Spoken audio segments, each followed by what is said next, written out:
Confession, हम कबूल करेंगे। जब हम कबूल कर रहे होते हैं तो हमने अगर इंग्लिश में इसे कबूल करना है तो इंग्लिश में करना है, अगर आप हिंदी में इसे कबूल करना चाहते हैं हिंदी में कीजिए, अगर आप अपनी भाषा में समझ के साथ कबूल करना चाहते हैं वैसे कीजिए। लेकिन हमने कबूली करते समय मुंह से बोलकर, शब्दों में बोलकर, इसे आवाज़ के साथ बोलकर इसे कबूल करना है, ये बेहद ज़रूरी है।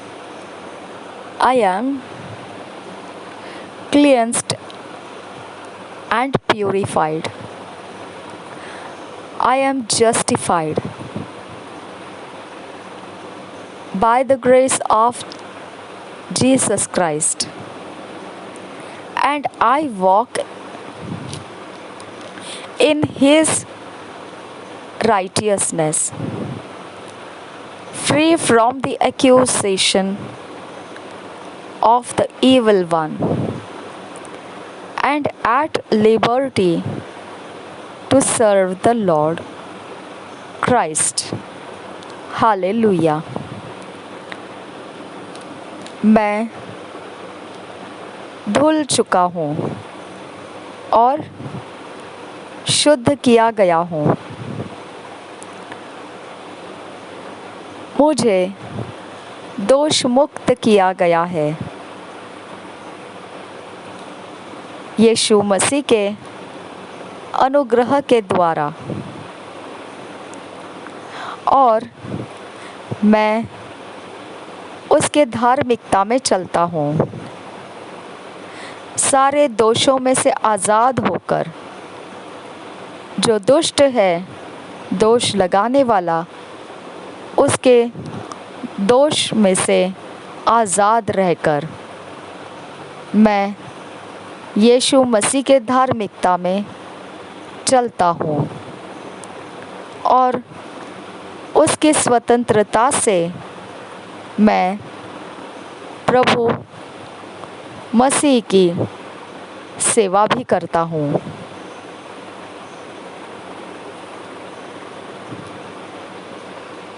आज मनन करने के लिए जो वचन दिया गया है वो 1 Corinthians 6 chapter 11 verse, Romans 8 chapter 1 verse.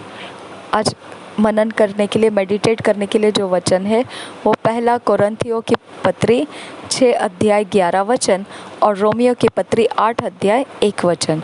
हम इंग्लिश में पढ़ेंगे किंग्स जेम्स वर्शन में से और हिंदी में पढ़ेंगे BSI बाइबल में से। 1 Corinthians 6 chapter 11 verse, Kings James version में से हम पढ़ेंगे। And such were some of you, but ye were washed, but ye are sanctified, but ye are justified in the name of the Lord Jesus, and by the Spirit of our God.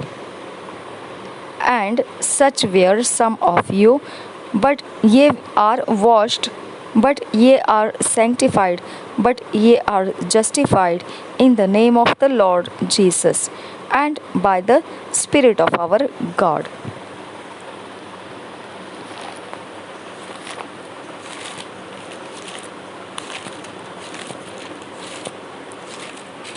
पहला कोरिन्थियों की पत्री उसका 6 अध्याय का 11 वचन पढ़ेंगे।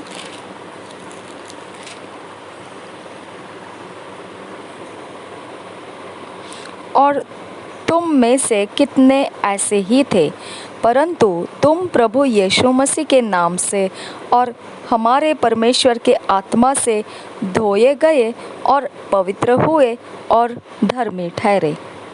पहले कोरिन्थियों की पत्री 6 अध्याय 11 वचन और एक बार पढ़ेंगे। और तुम में से कितने ऐसे ही थे, परंतु तुम प्रभु यीशु मसीह के नाम से और हमारे परमेश्वर के आत्मा से धोए गए और पवित्र हुए और धर्मी ठहरे।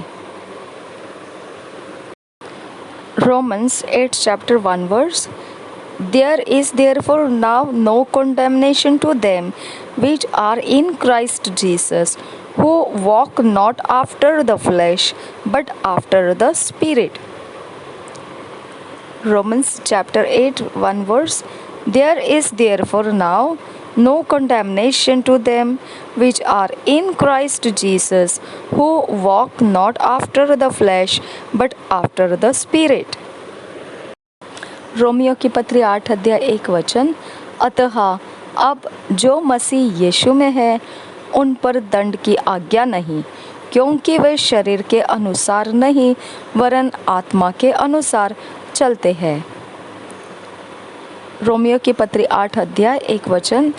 अतः अब जो मसीह यीशु में है उन पर दंड की आज्ञा नहीं, क्योंकि वे शरीर के अनुसार नहीं वरन आत्मा के अनुसार चलते हैं।